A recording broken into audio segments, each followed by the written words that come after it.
চারিদিকে শুধু লাল শিখার ধোঁয়া, বিধ্বংসী আগুন, খিদিরপুর বাজারে ভস্মীভূত হাজার দোকান। শহরের বুকে ফের আরও একবার ভয়াবহ অগ্নিকাণ্ড।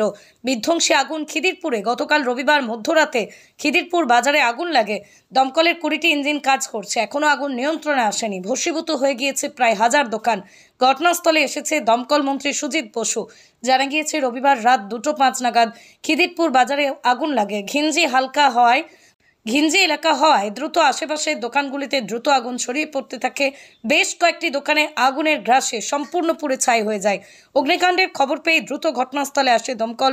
20টি দমকল মিলে আগুন নেভানোর চেষ্টা করছে। 4 ঘন্টা পার হয়ে গেলেও এখনও ধিকে ধিকে আগুন জ্বলছে। আগুন নিয়ন্ত্রণে আসেনি পুরোপুরিভাবে। বেশ কিছু জায়গায় পকেট ফায়ার রয়েছে।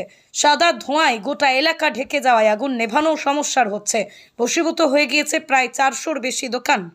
এটা কলকাতা কর্পোরেশন করবে, এটা 1 নম্বর। 2 নম্বর হচ্ছে যতক্ষণ মার্কেটটা তৈরি না হচ্ছে ততক্ষণ পাশে একটা জায়গা আমরা দেখেছি, সেখানে টেম্পোরারি একটা মার্কেট তৈরি করা হবে। যাদের দোকান পড়েছে তারা সেখানেই দোকান চালাবে। 3 নম্বর হচ্ছে যে মার্কেটটা কর্পোরেশন তৈরি করবে সায়েন্টিফিক হবে এবং তার জন্য দোকানদারদের কোনো টাকা লাগবে না। 3 নম্বর হচ্ছে যে যাদের সবটা পুড়ে গেছে তাদের পরিবারকে চালানোর জন্য 1 লাখ টাকা করে আমরা দেবো, আর যার হাফ পুড়েছে তাকে 50,000 দেবো। আর যেহেতু ওদের দিন আনে দিন খায়, তাই আমি চেষ্টা করবো কাল পরশুর মধ্যে, ববি আজকে তেহট্টে গেছে, ফিরে আসুক, দেবলীনারও আসুক আছে, পুলিশের সাথে কথা বলে একটা সার্ভে তো করতে হবে কার কার নামে দোকান ছিল, কি ব্যাপার। সেটা না জানলে আপনি কাকে দেবেন? অন্য কেউ নিয়ে চলে যাবে।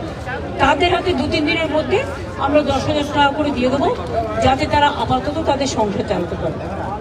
আর তার মধ্যে আমরা শিফটিংটা করিয়ে দেবো। আর একটা বিষয়, সেটা হচ্ছে দোকান পুড়ে গিয়েছে, সেই জায়গা থেকে দাঁড়িয়ে এই দোকানগুলো আমি যেটুকু জানি আমি ততটুকু বললাম।